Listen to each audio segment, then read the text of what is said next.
Ethan Caldwell didn't believe in disturbances. His world was engineered to be silent, too silent. The kind of silence that vibrated under marble floors, pressed itself into the glass walls of his office, and curled itself around the long hallways of the Caldwell estate in northern Georgia. The mansion didn't merely sit on 50 acres of private land. It commanded them the way its owner commanded everything, with precision, power, and an unspoken threat. Anyone who entered the estate understood instantly that this was not a home, it was a kingdom. And Ethan Caldwell was its lion. At 35, he had already reshaped the tech landscape, destroyed rivals, built empires, and cultivated an aura that made grown men swallow their fear before speaking. He had a presence that filled a room before he even walked into it. Sharp blue eyes, a jaw too severe for softness, a stillness that felt more dangerous than any storm. People trembled around him. They stumbled over words. They apologized before they made mistakes. That was how he liked it, or how he told himself he liked it. The truth was something he never allowed himself to inspect too closely, because if he did, he might see the hollowness beneath the gold, the loneliness beneath the power, the man beneath the lion. Then one warm afternoon in early summer, Mia Johnson stepped onto his property, and the silence of his kingdom trembled for the first time. She arrived without grandeur, without noise, without the slightest idea that her presence would tilt the axis of his world. A short-term hire. A housekeeper. 23, slender, but strong, with deep, warm skin, dark, expressive eyes, and a quiet composure that made her seem anchored even when the rest of the world rushed past her. Ethan saw her by accident, or so he thought. Through the tall glass window of his office, overlooking the front courtyard, he caught a glimpse of her stepping out of a modest car that looked painfully out of place on his pristine driveway. She held a small canvas bag, nothing luxurious, nothing curated for show. Her clothes were neat but simple, her posture upright, steady, grounded. She moved as if she belonged anywhere she stood. Ethan frowned, not understanding the sudden pull in his chest. He wasn't accustomed to noticing the staff. They were background, invisible part of the machinery that kept his empire polished. But Mia, there was something about the way she paused to take in the view of the mansion, not in awe, but in quiet observation. As if she were studying it, measuring it, instead of being overwhelmed by it. A rare, disorienting sensation brushed through Ethan. Interest. He pushed it aside. He had a meeting. Investors. Decisions that shaped entire industries. He turned away from the window, but the image of her lingered like a thread tugging on the edge of his thoughts. Later that day, as he walked through one of the West Wing corridors, he saw her again. She was alone, carrying a small stack of linens, her steps soft against the polished floors. Most employees stiffened when he approached, eyes dropping instantly, voices dying in their throats. But Mia, she lifted her gaze. Their eyes met, and she didn't flinch. She didn't rush, didn't force a greeting, didn't perform the fear or reverence that everyone else did. She simply looked at him, calm, alert, steady, as if he were a person, not a legend. That moment unsettled Ethan more than he cared to admit. People didn't meet his gaze like that. Not without shaking, not without shrinking, and certainly not without calculating what they could gain. But her eyes held no agenda, no attempt to please him, no fear. And something in him, something instinctive and ancient, reacted. A spark, a shift in his chest, subtle but undeniable. Knew, he asked, his voice low, more of a command than a question. "Yes," she replied, tone soft but firm. No tremor, no hesitation.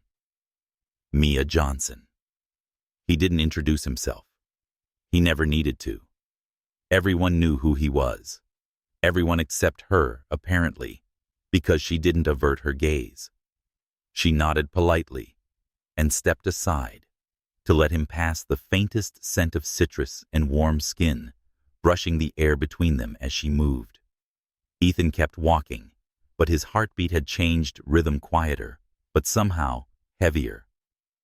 As the hours passed, he found himself replaying that short exchange. It made no sense. It was nothing. A new employee with an unremarkable background. But the absence of fear there was something magnetic about it. That night the estate felt different. Not louder, not brighter. Simply less hollow. He didn't like that thought, and he liked even less that he couldn't stop thinking about her.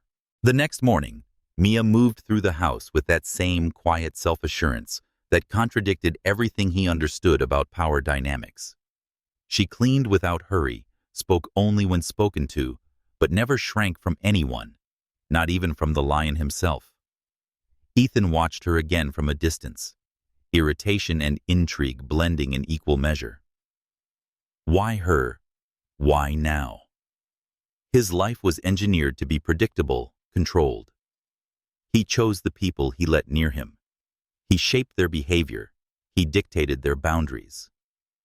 But Mia walked through his world as if she didn't need his permission to exist, as if she had her own center of gravity, as if she carried something inside her that even his wealth couldn't own. And for a man who had always lived above the world, it was deeply, dangerously fascinating. By the third day, he began to anticipate her presence without meaning to. A passing glimpse of her in the garden, the soft sound of her humming somewhere down the hall, the way she paused in the sunlit greenhouse to examine a flower, unaware that he was watching from the balcony above. He wasn't used to being curious. Curiosity was for men who didn't already have the world. But Mia made him curious. She made him break his own rules. And beneath that curiosity, another emotion stirred, one he hadn't felt in years. Restlessness. Because he didn't understand her. Because she didn't react to him the way everyone else did. Because she didn't seem to see the lion in him at all. And somehow that made him want her attention more. One afternoon he approached her intentionally, though he told himself otherwise. She was in the east hallway dusting the framed architectural sketches that lined the walls. As he neared, she sensed him, and turned her eyes, meeting his with the same calm steadiness that had haunted him for days. "Mr. Caldwell," she said. No nervous smile, no timid posture, just acknowledgement. He should have walked past her. He had work to do, people to command, decisions to shape. But something in him hesitated, arrested by the simplicity of her presence. "How are you adjusting?" he asked, surprising himself. "Fine," she replied. "It's a big place. Quiet." "Too quiet?" he asked, though he didn't know why. "Not for me," she said. "I grew up with noise. Silence feels honest." Honest. That word hit harder than it should have. His silence was anything but honest. His silence was armor. "If there's anything you need," he said, his voice lower than he intended, "you come to me." "I doubt I'll ever need anything from you," she answered gently without disrespect. Just truth. And she stepped around him, continuing her work. Ethan stood there, pulse tightened, breath shallow, every instinct sharpened by the unexpected sting of her words. She wasn't wrong. She simply didn't place him above her own dignity. And no one had ever done that. That was the moment he realized something had shifted in him, a subtle but irreversible tilt, a disturbance he couldn't silence. Mia Johnson, a young woman with nothing but strength and self-respect to her name, had walked into his kingdom and changed the air he breathed. She didn't bow to him. She didn't fear him. She didn't chase his approval. She was a flame in a house built of ice, and he felt the thaw like a threat and a promise.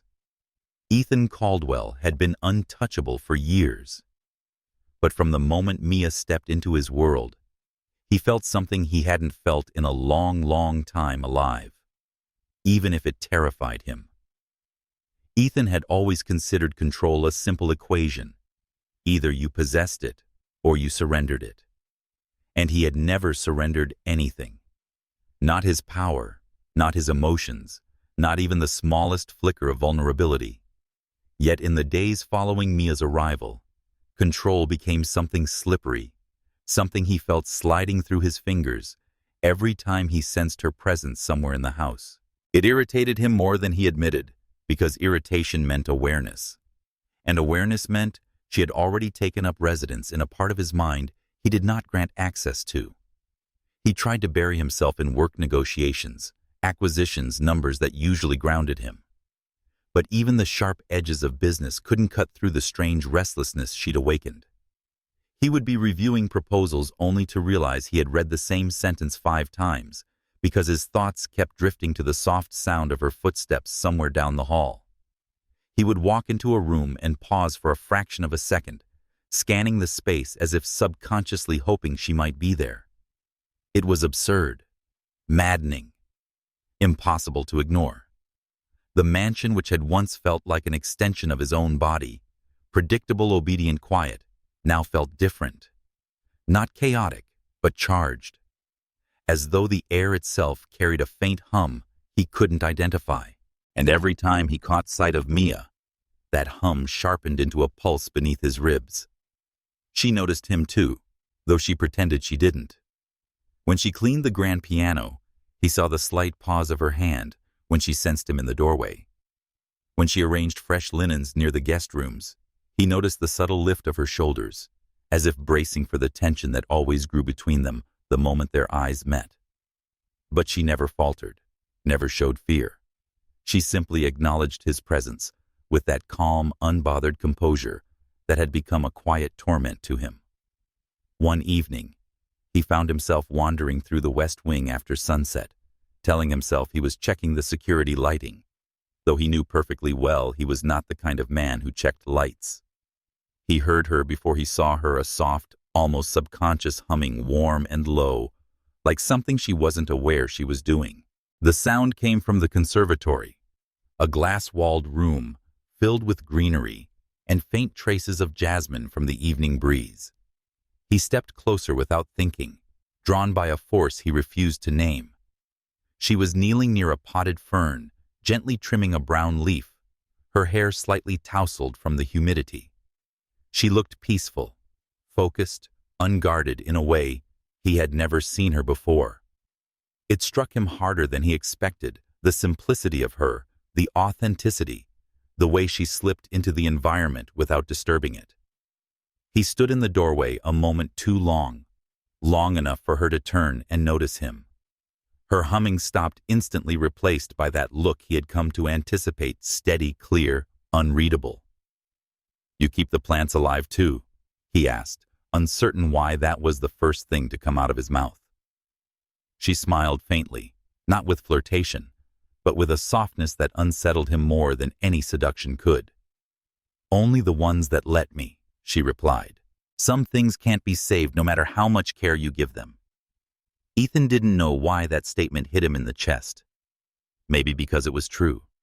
Maybe because it felt like she wasn't talking about plants at all. He stepped inside the glass door, closing behind him with a gentle click. "Do you often work this late?" "Sometimes," she said, returning her attention to the plant. "It's easier when the house is quiet." "The house is always quiet," he replied. "Not like this," she said, her voice softer, more thoughtful. "During the day, the silence feels cold. At night, it just feels like silence." That distinction lingered in the air between them. Ethan slowly approached her, the tile floor cool beneath his steps. He wasn't sure when he began allowing his movements to orbit around her, but here he was again, drawn into her gravity. "Do you prefer noise?" he asked. "I prefer truth," she said simply. "Noise can hide things. Silence can reveal them. It depends on who you are." Ethan studied her, noticing the subtle flicker of vulnerability beneath her words. She wasn't speaking randomly. She was speaking from experience. She had lived through hardship, through uncertainty, through worlds far removed from his. Yet she stood here in the center of everything he owned, with a poise some of the richest people in the country couldn't fake. "What does silence reveal to you?" he asked.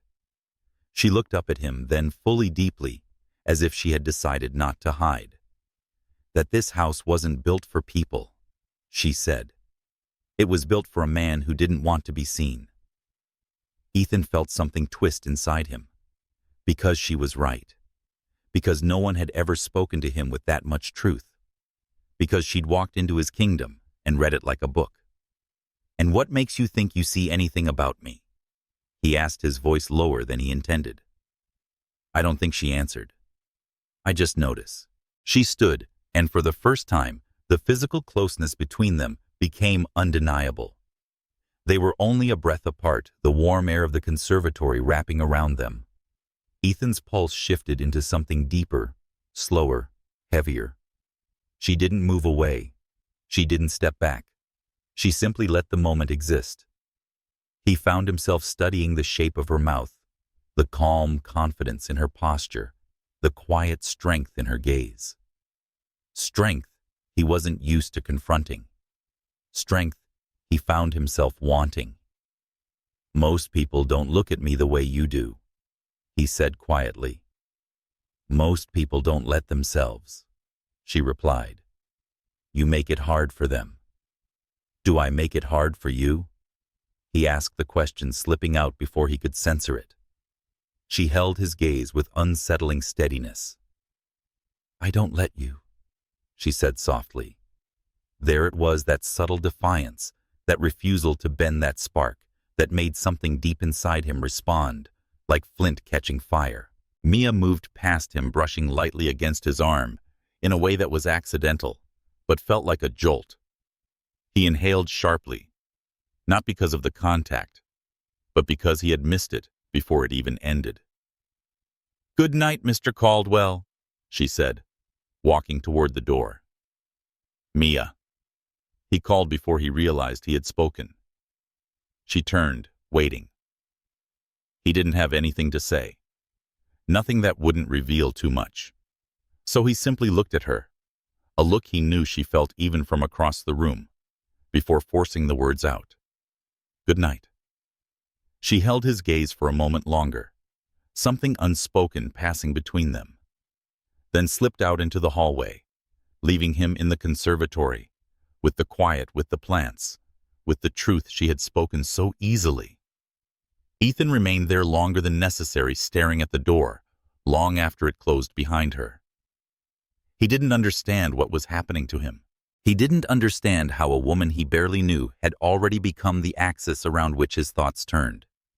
He only knew one thing with painful clarity. The silence of his mansion no longer belonged to him.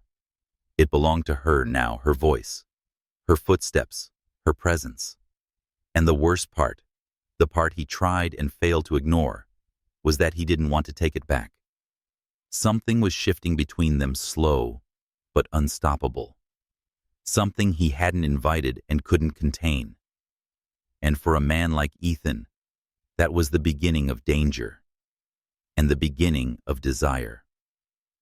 Ethan tried to tell himself that nothing had changed, that the strange pull toward Mia was nothing more than curiosity, a temporary fixation that would fade once he regained focus. But the lie dissolved every time he passed a hallway she had recently walked through. Every time he heard the soft clink of her work cart echoing down the marble floors, every time her voice drifted faintly from another room like a whisper, his senses strained to catch. Days slipped into a rhythm he no longer controlled. He noticed when she entered a space before he even saw her. He felt tension coil beneath his skin when she was near, and an inexplicable restlessness when she wasn't. He avoided admitting that he was looking for her, that he adjusted his schedule without thinking, just to increase the chances of crossing her path. The mansion had begun to feel too large, too empty when she wasn't in it, and too charged when she was. He hated the awareness. He hated the weakness of it. But he couldn't stop. He didn't want to.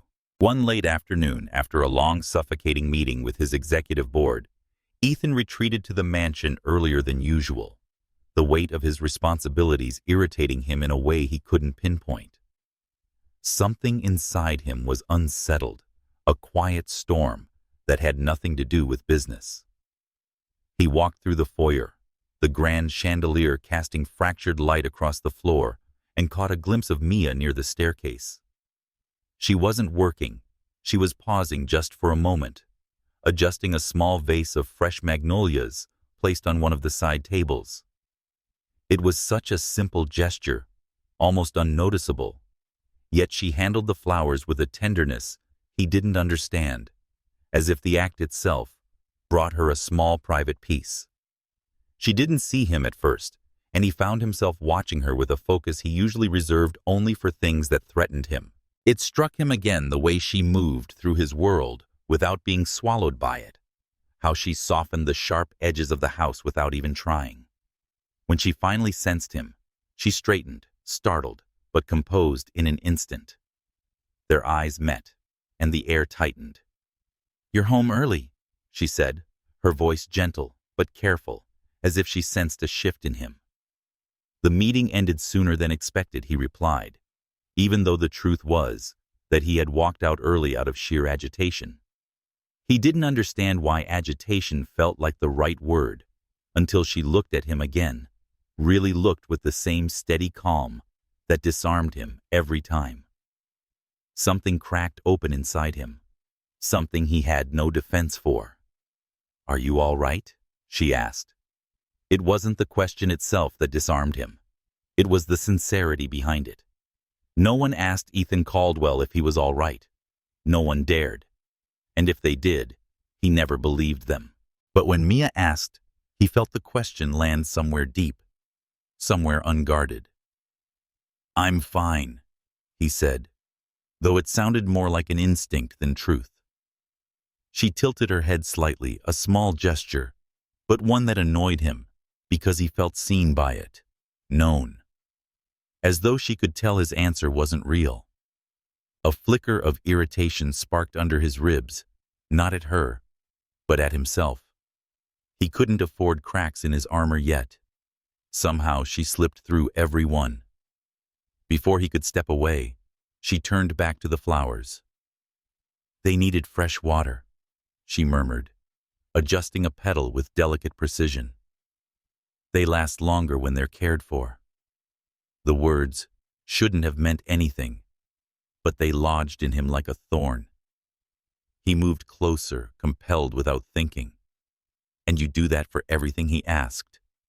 "Give it more time than it's worth." She didn't answer immediately. She just looked at him with a certain sadness, no empathy that he wasn't prepared to receive. Not everything she said softly, only the things that feel like they've been neglected for too long. Ethan inhaled sharply, the meaning in her words sinking into him with uncomfortable clarity. He was not a man accustomed to being read, yet she seemed to unravel threads he kept tightly bound. A subtle tension grew between them, something heavy and warm and dangerously intimate. He opened his mouth to speak, though he wasn't sure what he meant to say, when the sound of distant thunder rippled through the windows. A storm was rolling in.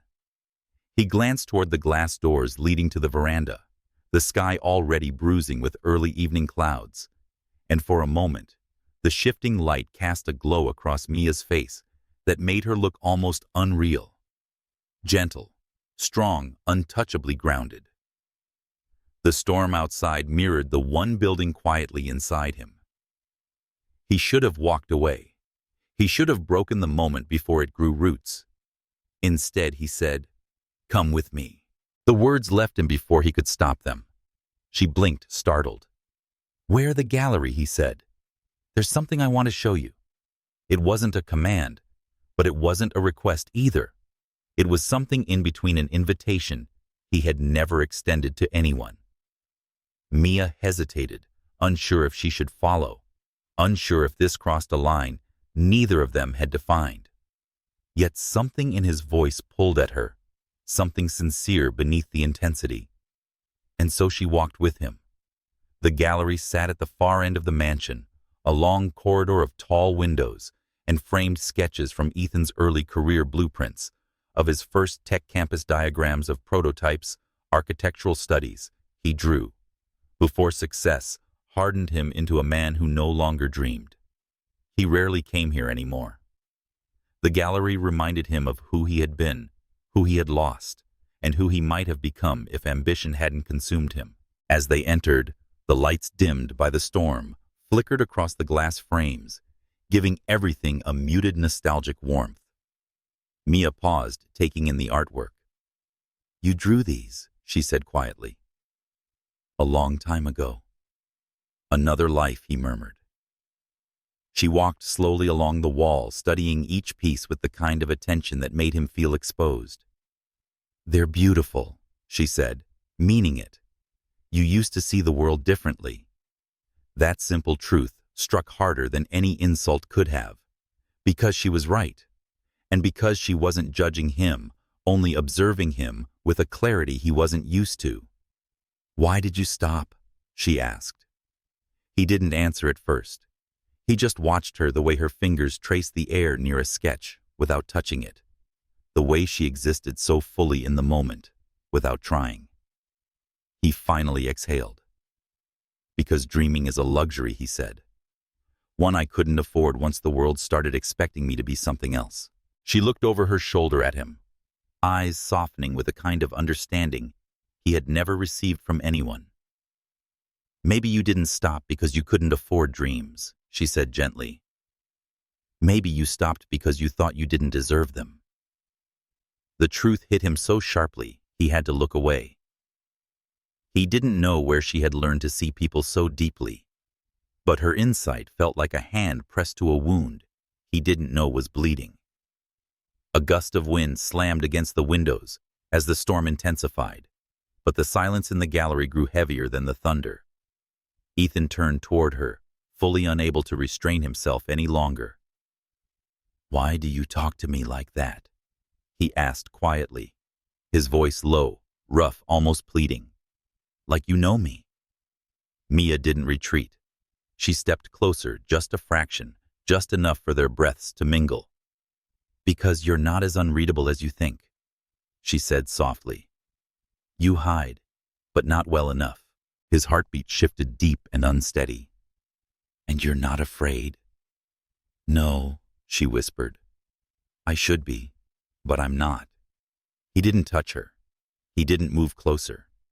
But something between them did, an invisible thread tightening, drawing them into a gravity neither of them knew how to escape. Her eyes held his with an intensity that was both gentle and devastating. She wasn't challenging him. She wasn't provoking him. She was simply present in a way that made every defense inside him fracture. "You make me," he said quietly, "forget who I'm supposed to be." "Maybe that's not a bad thing," she murmured. And in that moment, a heartbeat suspended between thunder and breath. Ethan felt it fully, the unraveling of control, the beginning of something. He couldn't define the danger of wanting someone he didn't know how to deserve. The storm raged outside, but inside the gallery, something even stronger was building, quiet, undeniable, and impossible to turn away from. For the rest of the evening after the storm, the gallery felt like a place suspended between two versions of Ethan Caldwell. The man he had always been, and the man Mia's presence was quietly shaping. But the moment he stepped out of that room, the spell began to fracture. The world he had built, the one of transactions, expectations, and control, pushed its way back in with unwelcome insistence. The next morning brought a flurry of calls, unexpected meetings, and a brewing scandal that threatened one of his companies, all demanding the hard, cold edges of him that Mia's gaze had momentarily softened. Yet even as he returned to the role he knew too well, he felt the echo of what had passed between them, pulsing under his ribs, distracting him in a way he could neither accept nor abandon. He did not see her until late afternoon, when he entered the main hall and found her adjusting a set of curtains by one of the tall windows. She turned slightly, sensing him, and for a flicker of a moment, He saw the memory of their last interaction reflected in her eyes, soft questioning charged with something delicate but undeniable. That fraction of a second was enough to unravel him again. He should have spoken, should have acknowledged what lay unspoken between them, but something held him still. Maybe it was the vulnerability he wasn't yet ready to offer, or the confusion he didn't want her to see. Before he could decide, his phone vibrated sharply, and the moment shattered.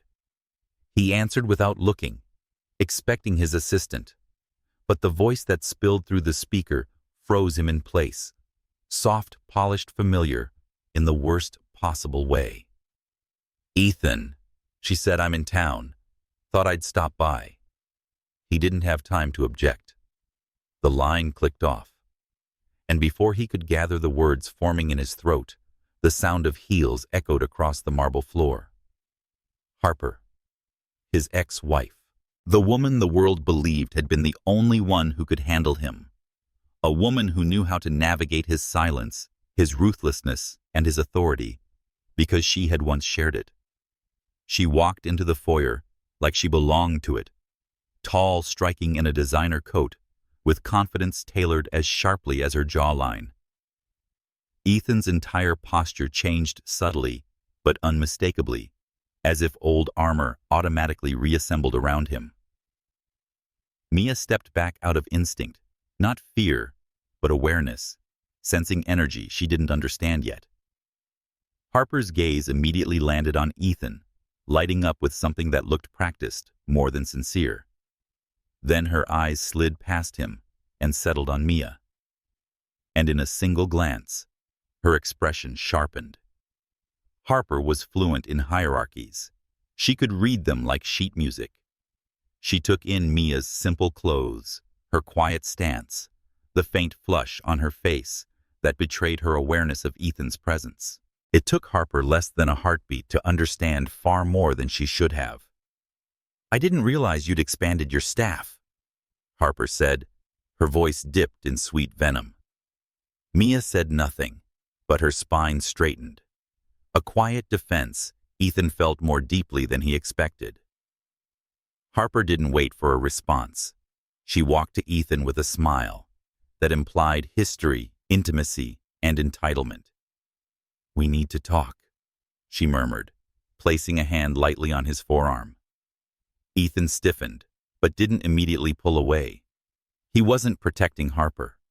He was protecting the image the world expected him to maintain, the man who didn't get rattled, who didn't show weakness, who didn't let something as human as emotional connection disrupt his command. But he felt Mia's presence behind him, like a pressure against his ribs. And the knowledge that she had witnessed the closeness Harper imposed ignited something hot and unwelcome in his chest. Mia finally spoke. "I'll let you two talk," she said softly, stepping aside with a grace that stung more than any outburst would have. She didn't look offended. She looked distant, as if she had quietly tucked away whatever fragile connection had been forming. Ethan turned to her, an impulse at war with reason, wanting to tell her not to go, but the words stuck beneath the weight of Harper's gaze. Mia walked away, disappearing down the hall. Something inside him tightened painfully. Harper smirked, satisfied with the effect she had created. She always understood power dynamics, better than anyone. "You look tense," she said, sliding her arm through his in a gesture that once felt normal and now felt intrusive. "Let's talk in private." He led her to the sitting room, though every step away from the hall felt wrong. Something had shifted between him and Mia these past days, something fragile, unspoken, newly born, and now he could feel it retreating like a door quietly closing. Harper sat on the edge of the sofa, crossing her legs with effortless precision. "You look different," she said, studying him like an artifact she once owned. "Less icy. It's surprising." Ethan's jaw tightened. "What do you want Harper to check on you?" she said, smiling. "You've been making bold moves lately, restructuring your companies, pulling away from certain circles." People are talking. Let them talk. But I know you, she continued. And when you start to change something, it's always because someone or something pushed you. Her eyes sharpened. Who is she? Ethan didn't answer, which was answer enough. Harper let out a quiet, amused breath. I saw the way you looked at her, she said. And more importantly, the way she looked at you. You never had that with me. Her tone wasn't angry. It was fascinated. She's young, innocent, doesn't understand the world you live in, and she could ruin you. Ethan's patience snapped, subtle but sharp. That's enough. Harper leaned back, satisfied she had struck a nerve. I'm just saying what everyone else will say soon, she whispered. Men like you don't get to love freely. Everything you touch becomes a headline. He hated that she was right, not about Mia, but about his world, a world that devoured anything pure. Harper rose, brushing her coat back into place. Be careful, Ethan. You're not a man who can afford weaknesses. Get out, he said quietly. She smiled as if she'd won something. I'll see myself out. When the door closed behind her, the house felt colder than it had in years. Ethan stood alone in the sitting room, anger and frustration pulsing under his skin, not because Harper had reappeared, but because she had exposed something he wasn't prepared to face. Mia was a vulnerability, not because of who she was, but because of who he became around her. He went searching for her without meaning to, moving through the hallways with a rare urgency. He found her in the service corridor, organizing supplies with an expression too calm to be natural. She didn't look up when she sensed him, but the tension in her shoulders gave her away. He approached slowly, aware of how easily he could break what he hadn't yet defined. About earlier, he began. You don't owe me an explanation. She cut in gently, her back still half turned. Your life is your own. I'm just here to work. The careful neutrality in her voice hit him like a blow. She had walled herself off, not out of anger but self-preservation.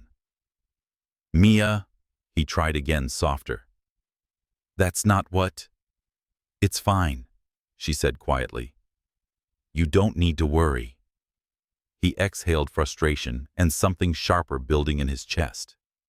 I'm not worried, he said. But he stopped because the truth felt too raw to name. He stepped closer, close enough to feel the faint warmth radiating from her, close enough to see the conflict tightening her jaw. Whatever you think happened between me and Harper, he said, voice low. You're wrong. She finally looked up, her eyes filled with something fragile and devastatingly honest. It's not about her, she whispered. It's about knowing where I stand. He felt something inside him crack. You stand where I see you, he said slowly. And I see you, Mia. That single confession, quiet and unpolished, hung between them like a fragile thread. She didn't step closer, but she didn't step away either. For a moment, neither spoke. The storm had passed, but another kind of tension, deeper, more dangerous, settled into the walls of the house. Their worlds had collided, and the collision was only the beginning. The house seemed too quiet after their conversation, as if every room were holding its breath, waiting for something to break. Ethan stayed there in the corridor long after Mia stepped away from him, watching the soft retreat of her footsteps until she disappeared around the corner. He could still feel the ghost of her gaze on him, tender but cautious, as if she were afraid to trust what she had heard, or afraid to believe what she wanted to. And for the first time in years, Ethan felt incapable of restoring balance to his own home. Her distance left an ache he wasn't prepared to confront. He returned to the main hall with stiff shoulders and a mind rattling with thoughts he'd never allowed himself before.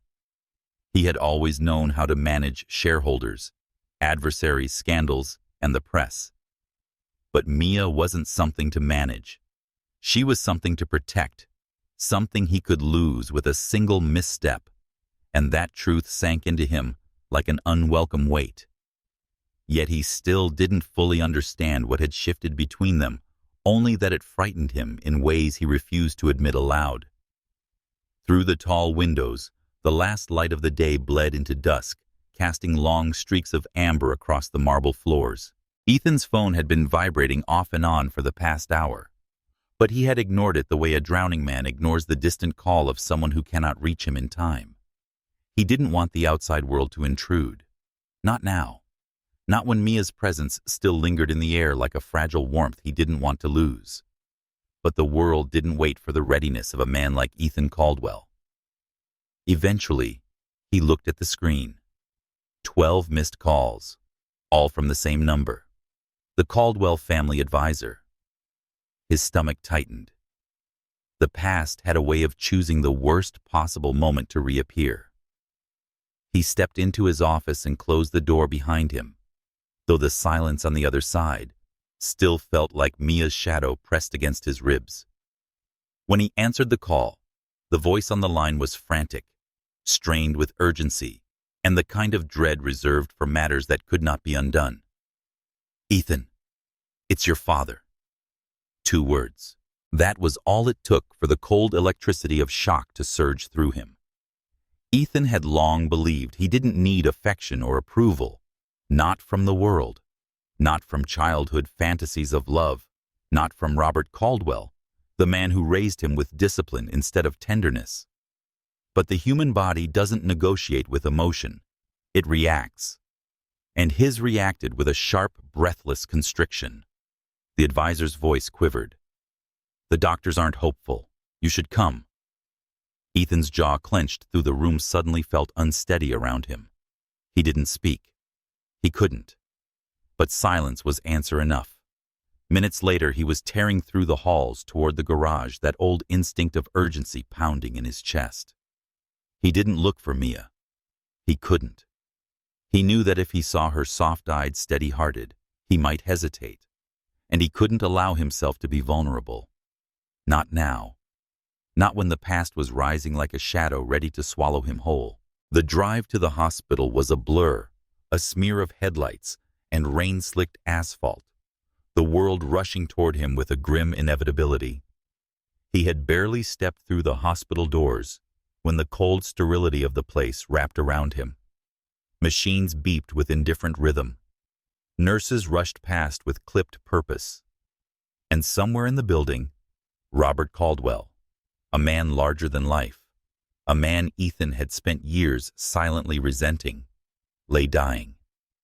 When the doctor met him outside the room, Ethan could already read the verdict in the man's eyes. "He's asking for you," the doctor murmured. "But he's weak. It won't be long." Ethan forced his legs to move. When he entered the dim room, the sight struck him harder than expected. His father looked smaller than he remembered, pale, fragile, diminished by the weight of time and sickness. A man who once commanded boardrooms now struggled to lift his head. Yet when he saw Ethan, a faint smile tugged at his lips. "Son," the word scraped the man's throat like dust. Ethan stood stiffly beside the bed, unsure if he belonged close or far. He felt the old tension rise, resentment, respect, anger, longing, all tangled into a knot he had never dared unravel. "I came as soon as I heard," Ethan said quietly. Robert nodded as if he had expected nothing less. For a long moment, he simply looked at Ethan, studying the face of the son who had inherited his empire, but never his affection. Then Robert's expression shifted, troubled, almost guilty. "There are things you need to know." Ethan stiffened. It was never good when a dying man began with regrets. Robert struggled to breathe, his voice thinning with each word. "I made mistakes, more than you know." Ethan exhaled sharply. "We all do." "No," Robert whispered. "Not like these." His trembling hand reached toward the small table beside him where a sealed envelope rested. He pushed it toward Ethan with what little strength he had left. "Open it when I'm gone. You'll understand." Ethan stared at the envelope, its weight suddenly enormous. "Understand," what he asked. His voice strained. "The past," Robert murmured. "And the people I hurt." His breathing faltered thin and ragged. "Especially her." Ethan felt his pulse spike sharply, though he didn't know why. "Who?" he whispered. But Robert didn't answer immediately. He stared up at the ceiling as though haunted by something only he could see. "Lucille," he finally said. "Her daughter. The girl. She." The rest dissolved into incoherent breath. Ethan froze, blood turning to ice. Lucille. The name hit him like a blow, sharp and disorienting. Mia had mentioned her mother only once briefly, almost reluctantly. But the name rang now with a kind of devastating recognition. "What about her?" Ethan demanded, voice cracking with unfiltered urgency. "What did you do?" Robert's eyes flickered glassy with fading life. He tried to speak, tried to form words with weighted meaning, but only one sentence reached Ethan, clearly enough to shatter the ground beneath him. "She has a child." Ethan felt every muscle lock. His breath stopped. His mind turned blank and violent at once. Robert coughed weakly, a thin line of agony running through his face. "I'm sorry," he whispered. "I thought you should know." Before. His voice finally collapsed. The monitor beside the bed let out a sharp, merciless alarm. Nurses rushed in. The room blurred with motion and frantic voices, but Ethan heard none of it. He stood rooted in place, numb and burning, as if someone had split the world open with one sentence and left him drowning in the fallout. Lucille. A child. In his house. Mia. The realization crawled through him with jagged, unbearable possibility. He couldn't breathe. He couldn't think. The man he had become around her. The tenderness, the longing, the pull he had fought and surrendered to, suddenly felt forbidden, monstrous, poisoned by the possibility of blood. The moment he stepped out of the hospital, the world felt wrong. The air too thin. The night too loud. His hands shook as he gripped the envelope, its edges crumpling under the pressure of everything he feared.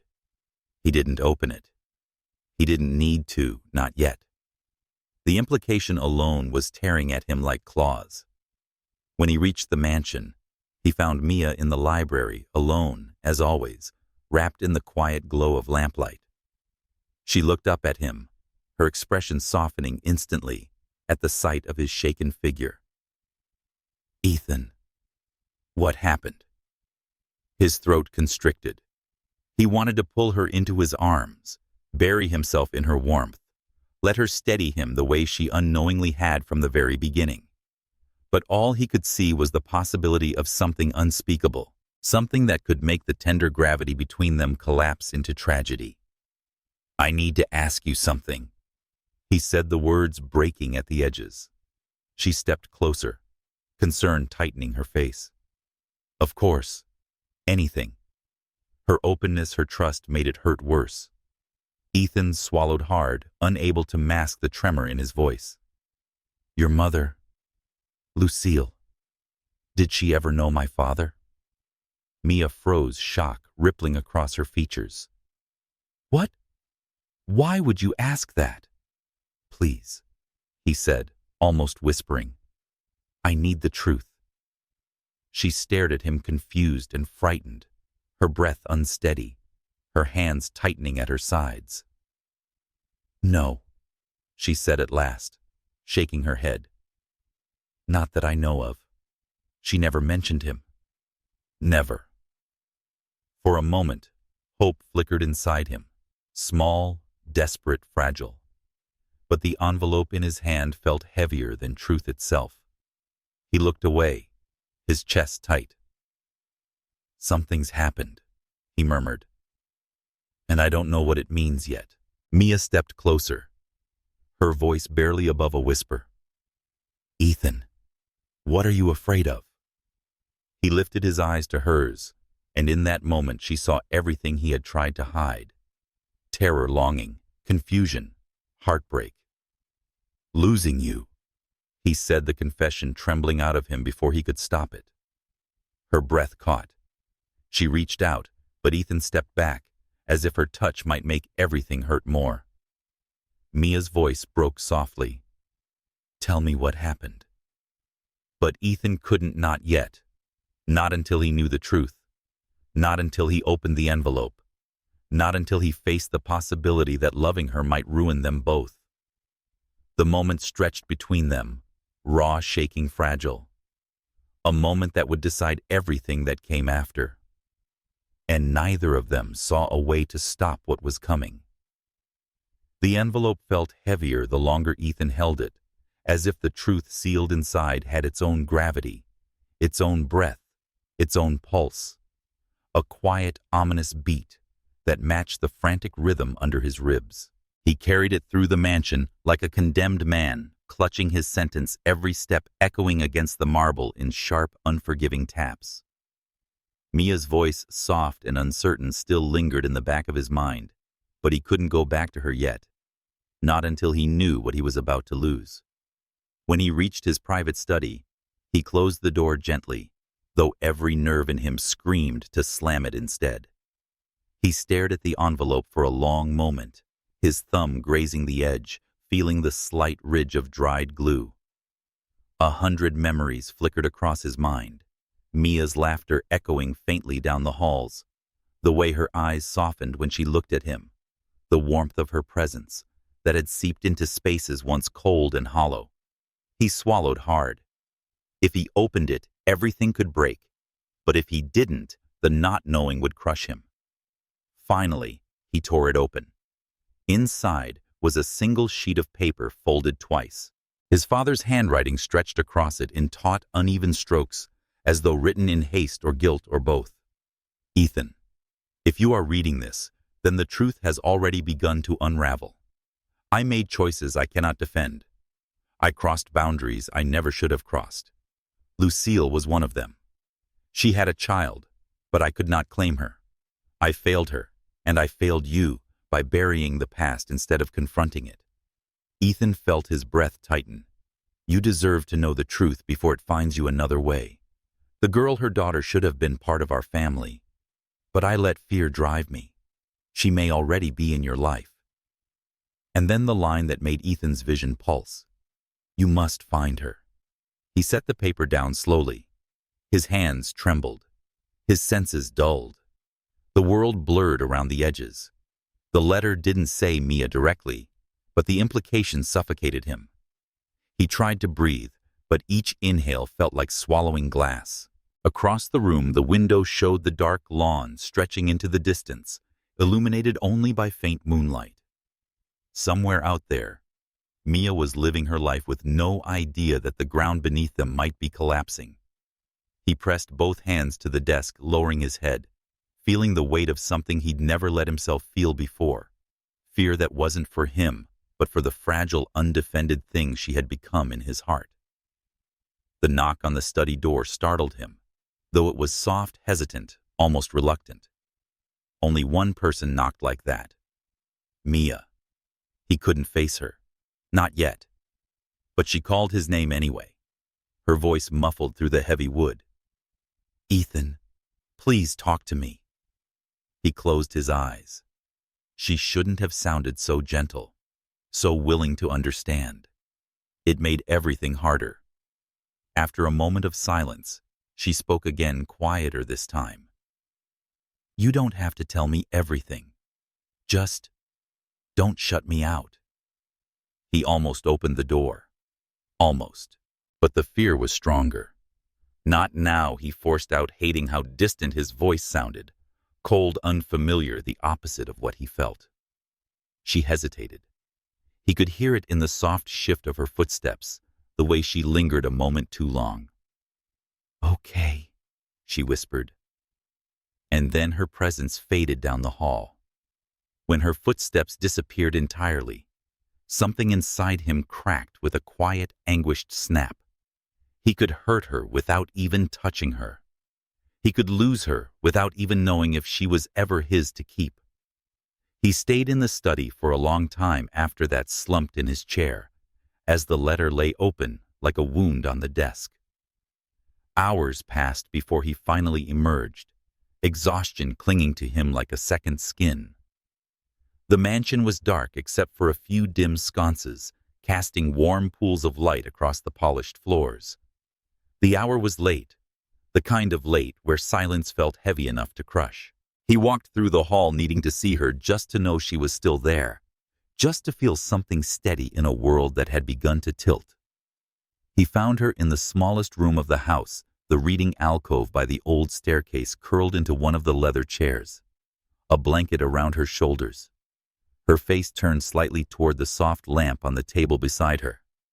She looked as if she had fallen asleep accidentally, exhaustion tugging at her features. But her breathing was too shallow to be peaceful. She was pretending. He stepped closer, quiet, but not quiet enough. Her eyes fluttered open. For a moment, she looked at him with the guarded softness of someone who wants to reach, but fears the recoil. "You didn't sleep," she murmured. "Neither did you," he replied. The air between them thickened with everything unsaid. Mia gently folded her hands in her lap, trying to appear composed, but he could see the slight tremble in her fingers. "Did something happen to your father?" she asked softly. He nodded, though the motion felt stiff. He passed. Her breath caught, eyes widening with sympathy. She rose slowly from the chair, stepping toward him, as if drawn by instinct. "Ethan, I'm so sorry." Her voice was nearly a whisper, warm and heartbreakingly sincere. He felt his defenses buckling under the weight of her compassion. She reached for him, hesitant at first, then steadier when he didn't pull away. Her hand brushed his arm gently, the simple contact nearly undoing him. But then the letter flashed in his mind. The warning, the implication, and the fragile peace between them shattered like glass. He stepped back abruptly, the movement sharper than he intended. Mia froze, confusion flickering across her face. Did I do something wrong?" He shook his head, unable to look at her. "It's not you. It's everything else."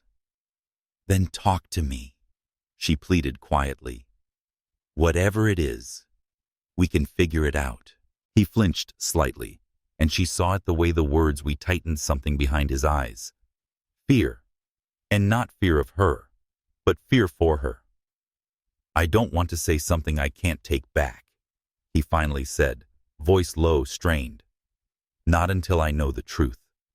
Truth about what she whispered, stepping closer again. He shook his head. "Please, Mia, not tonight." She stared at him, wounded, but trying not to show it. Her breath uneven, her eyes glimmering with something fragile. "You're pushing me away again," she said softly. "And I don't understand why." He looked at her, then really looked at her, the woman who had unknowingly unraveled every rule he lived by, who had softened a man the world believed unbreakable. "I'm trying to protect you," he said, his voice hollow with the weight of the words. "From what? From me?" The silence that followed was sharp enough to cut. Mia's lips parted slightly, her expression raw with emotion, hurt mingling with fear. "Ethan, you would never hurt me. You don't know that," he whispered. "Not anymore." Her eyes searched his, desperate for something steady to hold on to. But he was too tangled in doubt, too shaken by the possibility that everything between them was built on a foundation, cracked long before they ever touched. She stepped forward one more time, one final attempt to close the distance, but he stepped back again. And that was the moment she broke. Not with tears, not with anger, but with quiet resignation. A slow, shattering exhale. She nodded, though the motion trembled. "Okay," she whispered. "If you need space, I'll give it to you." He closed his eyes, the promise cutting deeper than any accusation might have. When he opened them again, she was already turning away, walking down the hall with slow, heavy steps that echoed long after she disappeared. Ethan stood there alone, his hands curling uselessly at his sides, his heart pounding a frantic, helpless rhythm. He had never felt more terrified, or more certain that the truth inside that envelope, whatever it was, could cost him the only thing that had ever made him feel alive. The night stretched on cold and silent as Ethan realized that love didn't simply weaken him, it exposed him. And if the truth confirmed his worst fear, it wouldn't just destroy the fragile bond between them, it would destroy him. The following days unfolded with a strange, aching quiet that settled over the mansion like a second skin. What had once been a house marked by tension now felt suspended between two heartbeats, one belonging to Ethan, the other to Mia, and neither of them dared to breathe deeply enough to disrupt the fragile stillness that held everything together. They moved around each other like ghosts, aware, but not acknowledging, each carrying a weight they didn't know how to set down. Mia continued her work with the quiet diligence that had always defined her. But the lightness that used to accompany her presence, the quiet hum beneath her steps, the steady certainty in her gaze was gone. She moved carefully now, as if any misstep would cause another crack to form beneath her feet. Ethan felt every one of those cracks. He carried the letter in his pocket like a brand against his skin. The words etched deeper every time he remembered the tremble in his father's voice, or the shadow behind Mia's eyes when she realized he was pulling away from her. It haunted him. She haunted him. Not through anything she did, but through what he had taken from her, the certainty she once felt in him. The knowledge that he had allowed fear to wedge itself between them gnawed at him until even sleep felt distant. He would pass her in the halls, their shoulders nearly brushing, and the pull toward her was so strong it almost physically hurt him. She would glance up at him sometimes, brief, involuntary glances that carried too much softness for two people trying to keep their distance.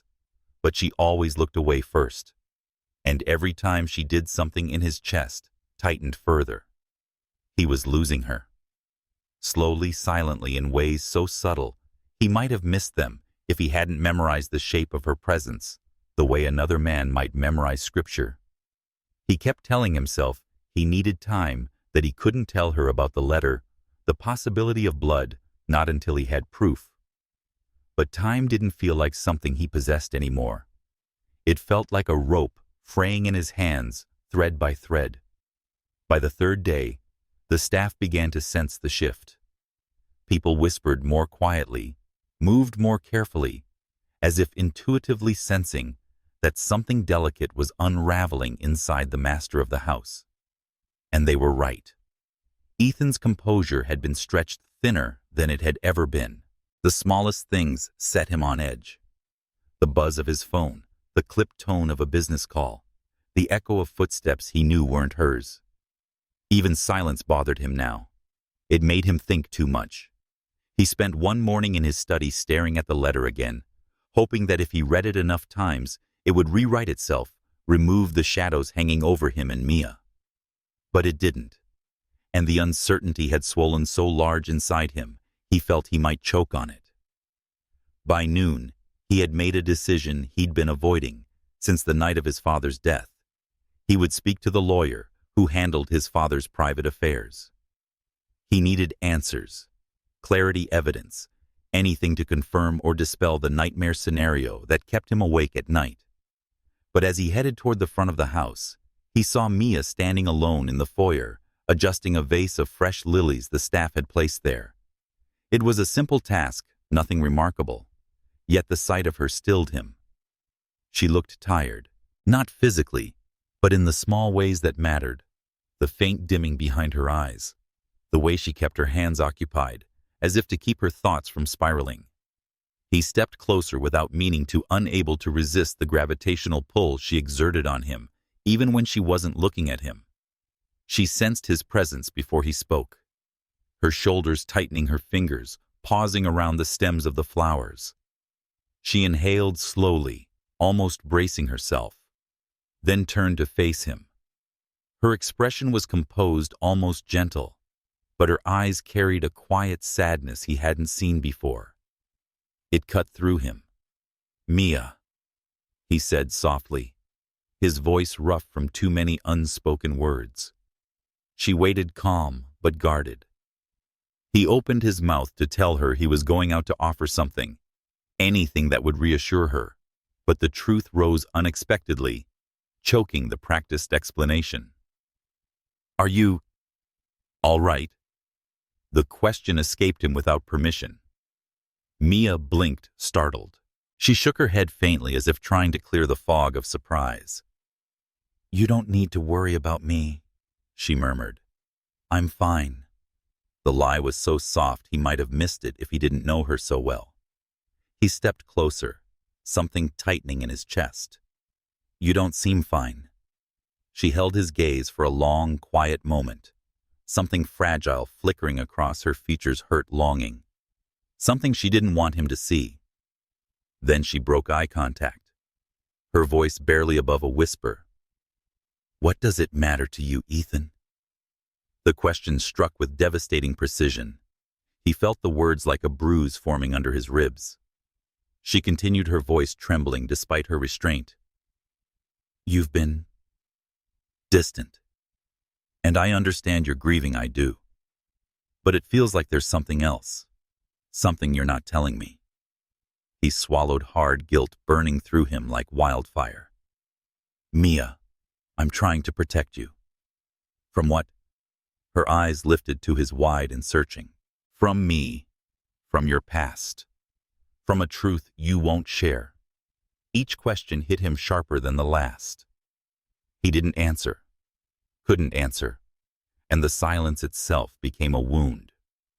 She looked at him for another long moment, as if waiting for the version of him she believed in to step forward, the one who had held her in the quiet glow of the gallery, the one who had whispered her name like a confession. But he remained still, locked inside his fear, his doubt, his self-inflicted distance. Finally, she exhaled a heartbreakingly soft sound of surrender. "I care about you, Ethan," she whispered, "more than I should. And I feel like I'm losing something I never even had the right to hope for." He closed his eyes. The truth of her words cleaved him open. When he opened them again, she was no longer looking at him. She turned slightly, her fingers brushing the flowers as if grounding herself. "I should get back to work," she said quietly. "You have somewhere to be." He took a step toward her. "Mia." But she shook her head, not with anger, but with a soft sadness that hurt more than any fury could. "Please don't," she whispered. "Not unless you're ready to tell me why you're really pulling away." He didn't move, couldn't. And she walked past him, slow and quiet, her footsteps echoing like a fading heartbeat. He stood there long after she was gone, the air around him thick with the absence she left behind. By the time he finally forced himself to leave for the meeting with his father's lawyer, his hands were trembling. The drive into the city passed in a blur, his mind replaying every word Mia had spoken. He hadn't meant to hurt her, but hurting her was all he'd done. When he reached the tall glass building where his father's private files were kept, the sky had begun to darken, thick clouds gathering like an omen. Inside the office, the lawyer's face was grave, his tone careful. "There are documents you need to see." Ethan braced himself. What the lawyer laid out before him was not just a file, but a door to every fear Ethan had tried to silence. His father had indeed supported Lucille financially in secret. There were records of payments, letters, notes of meetings. Nothing romantic, but enough to suggest a connection deeper than mere charity. But the crucial detail was this: nowhere did it explicitly confirm that Mia was his father's child. Nowhere did it deny it either. The ambiguity was devastating. Ethan stared at the pages, the words blurring. "So I still don't know," he murmured. "Not for certain," the lawyer confirmed. "But there is a way to find out." Ethan's heart pounded. The lawyer lifted 2 envelopes, one labeled with Ethan's name, the other blank. "A DNA comparison. If you provide consent." Ethan closed his eyes. This was the crossroads, the moment he had dreaded, the moment that could destroy him or set him free. He took a slow breath, steadying himself, and reached for the envelopes. But before he could touch them, his phone rang. Mia's name lit the screen. He froze. The lawyer's expression sharpened faintly, noticing the tremor in Ethan's hand. "You should answer," he said quietly. Ethan did. "Mia." But it wasn't her voice. It was another woman, strained, panicked. A voice he recognized from the staff. "Mr. Caldwell, come quickly. Something's happened to Mia." The rest was lost in the rush of blood roaring in Ethan's ears. The envelope slipped from his hand, and in that suspended moment, one truth struck him harder than anything he had learned today. He could live with uncertainty. He could live with fear. But he could not live in a world where he lost her. And he ran. He didn't think, didn't breathe, didn't care about traffic or lights or the law or anything except the girl he had pushed away, the girl who might now be slipping through his fingers. Love, he realized as the city blurred around him, wasn't something he could silence. It had been there from the beginning. And now, it was the only thing that mattered. It was the only thing that could save them, if he wasn't already too late. The drive back to the mansion felt like an eternity, carved into seconds, each one sharp and breathless, as Ethan pushed the car harder than he had ever dared. The world outside blurred into streaks of color and shadow, but none of it mattered. Not the city traffic he wove through recklessly, not the distant sound of sirens in another part of town, not even the chilling echo of the phone call that had shattered whatever remained of his composure. Something had happened to Mia. Those words rang in his skull like a warning bell, with no rhythm, only panic. He didn't remember braking at the gates or barely stopping before the car jerked to a halt in front of the entrance.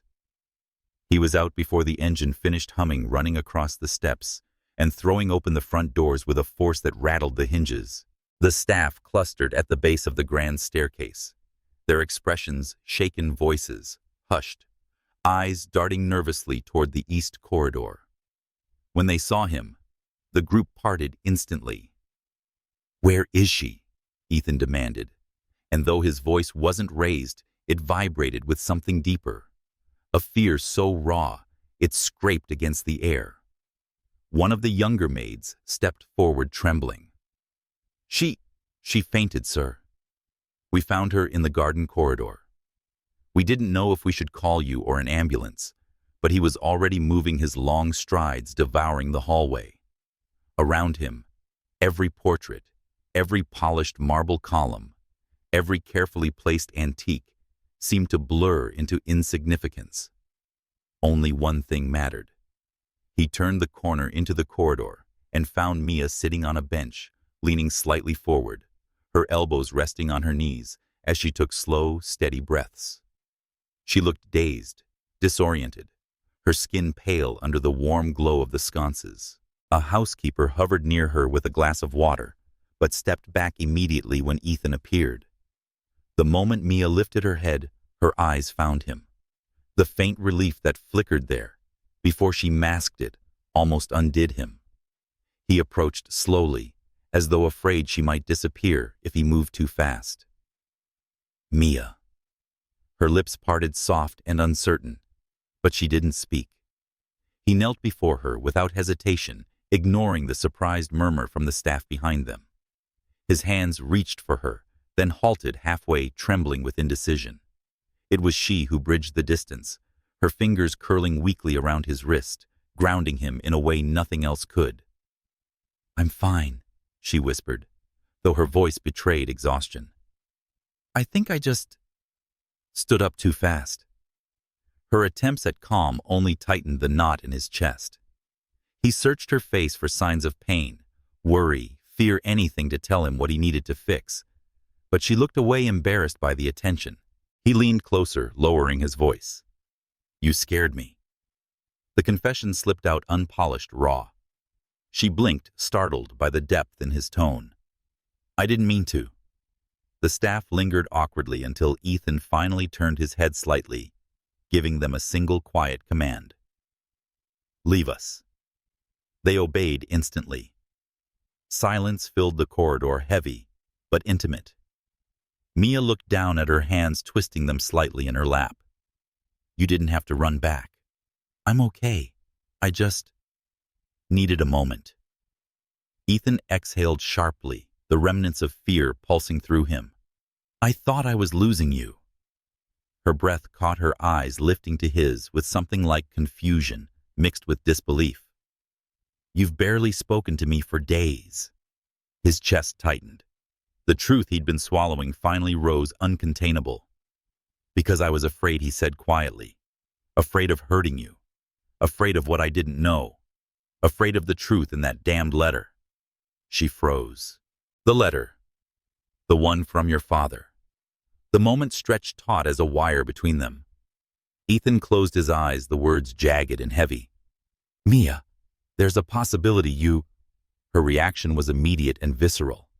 She stood up too quickly, bracing herself on the wall as a wave of dizziness washed over her again. Ethan rose at once, steadying her with gentle hands at her waist, his voice urgent. "Mia, careful." "No," she said, shaking her head weakly. "Tell me." He swallowed, his voice strained. "There's a chance you might be connected to my father. Not confirmed. Not proven. But the letter implies he had a child with Lucille." She stared at him, breath shallow, eyes wide with shock, and something darker. Hurt, betrayal, fear.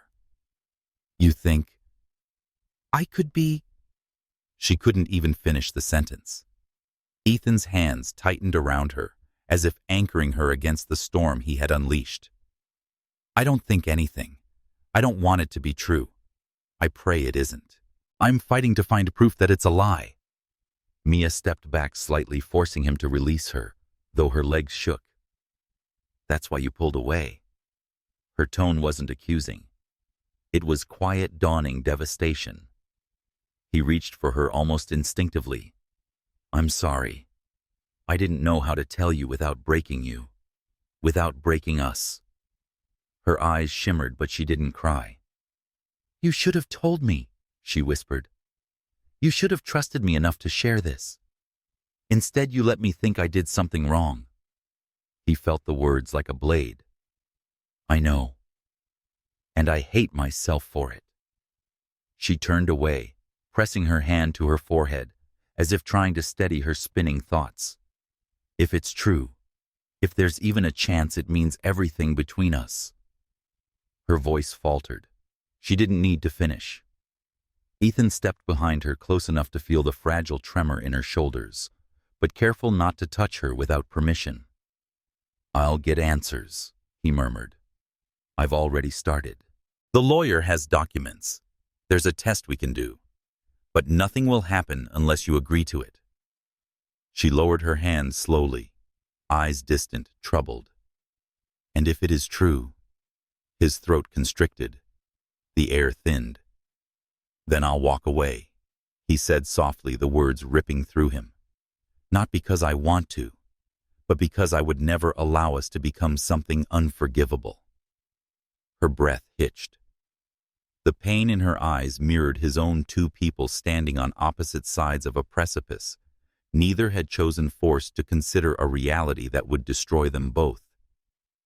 "I don't want to lose you," she whispered. Ethan stepped closer, his voice cracking. "You won't. Not unless the world gives me no choice." She turned then slowly, as though pulled by a force stronger than fear. Her eyes rose to meet his, deep and vulnerable, searching for something she wasn't sure she had the right to ask for. Her voice trembled. Hold me." He didn't think. He didn't hesitate. He pulled her into his chest, both arms wrapping around her with a tenderness that felt like breaking and healing at once. Mia melted into him with a soft, shuddering exhale, her hands slipping around his back, clutching the fabric of his shirt, as though anchoring herself to the only solid thing left in her world. He breathed her in, the familiar scent calming the storm raging inside him. His chin rested lightly atop her head, his lips brushing her hair as he whispered into the quiet corridor. "I won't let fear decide this for us. Whatever the truth is, we'll face it. Together." She tightened her hold on him, and he felt her heart beating fast against his chest. Fear, hope, love, all tangled together. For a moment, neither spoke. The world seemed to fall away, leaving only the warmth of their bodies pressed together, the soft melding of breath, the fragile sense that maybe, just maybe, they could survive what awaited them. When she finally pulled back, her hands slid down to hold his arms, her voice steadier than before. "I'll take the test." Relief surged through him, painful, overwhelming, almost dizzying. "Mia!" "No more running," she whispered. "From either of us." He nodded, emotion tightening his voice. "Tomorrow morning," he murmured. "I'll arrange everything."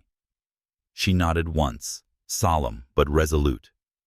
But just as it seemed the moment had softened, another tremor rippled through her, and she pressed a hand to her temple. Ethan immediately reached for her again. "Sit. Rest. I'm calling a doctor. It's just stress." She tried to protest, but he silenced her with a gentle look that brooked no argument. Later that night, after she'd been checked and reassured, she was only exhausted. Mia returned to her room while Ethan stood in the hallway long after she closed the door, fighting the instinct to stay, to protect her, to hold her again until morning. But he didn't knock, not because he didn't want to, but because he loved her too much to take another step without the truth. He pressed a hand to the doorframe, closing his eyes, as he whispered the words he couldn't say to her yet. "Please don't let the world take you from me." And on the other side of the door, Mia lay awake staring at the ceiling, her hand over her heart, whispering her own silent plea. Please let him be mine. The test would come tomorrow, and with it, the truth that would either shatter them or finally set them free. Morning came too quickly, sliding into the mansion with a pale, muted light that felt both hopeful and cruel. Ethan barely slept. Every time he closed his eyes, he saw Mia's face, frightened, resilient, heartbreakingly brave, and the fear of losing her knifed through him all over again. When he stepped into the hallway outside her room, he found her already waiting, wearing a simple sweater, her hands clasped nervously in front of her. She looked tired but steady, her chin slightly lifted, her eyes clear, with a resolve that struck him like a quiet miracle. "Are you ready?" he asked softly. She nodded, though her breath trembled. "Are you?" "No," he admitted, "but I'll pretend if you need me to." Something warm flickered across her face, something like gratitude, like a small flame refusing to die. The drive to the clinic was silent, but charged every mile an elastic stretch of fear and hope. When the test was done, the doctor told them the results would be ready within hours. Hours long enough for doubt to multiply, for fear to whisper all its worst-case possibilities, for every unspoken worry to claw at them. They returned to the mansion both too restless to sit, too raw to leave each other completely. Ethan ended up in the sunroom, staring at the grounds through tall windows, hands clasped behind his back, as if bracing for impact. Mia found him there, hovering a moment before stepping closer. "Ethan." He turned, and the look in his eyes said everything he'd been holding back. Fear, longing, exhaustion, a love he hadn't dared to name. She approached slowly, like someone stepping into fragile light. "Whatever happens," she whispered. Whatever that paper says, I don't regret anything. His breath caught. You should, he said quietly. None of this has been easy for you. Maybe not, she replied, taking another step closer. But it's real. And that matters more than easy. He closed his eyes, her words settling into him with a weight that felt like grace. He reached for her hand, hesitated, then let his fingers brush hers, just enough to feel the warmth, the softness, the connection he feared might slip away. Moments later, his phone rang. Neither moved at first, frozen by the sudden sharp sound that seemed to slice through the air. Mia's fingers tightened around his, just barely an instinctive plea. Ethan answered. The doctor's voice on the other end was calm, professional, unbearably slow. Mr. Caldwell, the results are ready. Ethan's heart slammed against his ribs, and a beat of silence. Then, you are not genetically related. Ethan closed his eyes as something fierce and overwhelming surged through him, relief so intense it nearly buckled his knees. He let out a breath he didn't realize he'd been holding, the world sharpening back into color around him. Thank you, he managed, voice shaking. When he ended the call, he didn't look at Mia immediately. He couldn't. Not until he steadied himself. But she stepped toward him anyway, searching his face with trembling hope. Ethan. He opened his eyes. It's not you, he whispered. It's not you. Not in any way. Her hands flew to her mouth, a soft, choked sound escaping her. Relief washed over her in a visible wave, her shoulders slumping, her eyes filling with tears she didn't bother to hide. Ethan reached her in 2 strides, cupping her face, as though holding something precious and newly returned. You're not his, he breathed. You're yours, and you're mine if you'll still have me. She let out a shaky laugh, sob, her forehead pressing against his chest. Of course I will, she whispered, her voice muffled against him. I wanted to, even when it hurt. He wrapped his arms around her, fully pulling her tight against his heart, feeling everything he'd feared, everything he'd fought, everything he'd lost, and found all of it settling into place with quiet certainty. There were no fireworks, no grand declarations, no dramatic music swelling in the background. Just 2 people holding on in the aftermath of fear, clinging to the miracle of a future, suddenly astonishingly possible. After a long, breathless moment, Mia lifted her head. So, what now? Ethan brushed a stray tear from her cheek, his touch tender, reverent. Now he murmured, I stop running. And I ask you something I should have asked the night I almost lost you. She blinked up at him, waiting. He took her hands in his, grounding himself. Stay with me, he whispered. Not as staff, not as someone passing through. Stay because you want to. Stay because I... He hesitated, the words catching in his throat for the first and last time. Because I love you, Mia. Her breath trembled, her eyes filling again, not with fear this time, but with something bright and overwhelming. A slow, radiant smile lifted her lips. I love you too, she whispered, as if confessing something sacred. He pulled her into him again, his forehead resting against hers, the air between them warm and steady. They stood there in the sunroom, wrapped in each other's arms, the morning light spilling around them like a promise. The mansion, once cold and empty, felt alive for the first time. When they finally parted slightly, she looked up at him with a softness that made his heart ache. You think your father knew? Ethan considered the question, then gently shook his head. It doesn't matter, he said softly. He didn't get to choose this. He brushed his thumb along her jaw, loving the way she leaned into his touch. We do. Outside, the sun broke fully through the clouds, illuminating the grounds in gentle gold. Inside, Ethan and Mia stood facing a future that had nearly been ripped from them, only to be returned with unshakable clarity. This wasn't the end of their story, not by a long shot. But it was the moment they chose each other. The moment love finally stopped trembling. The moment everything that once threatened to break them fell away. And when Ethan kissed her slow, reverent, certain he knew with absolute conviction that some truths didn't destroy. Some truths saved. Some truths loved back. Theirs would be one of them. The end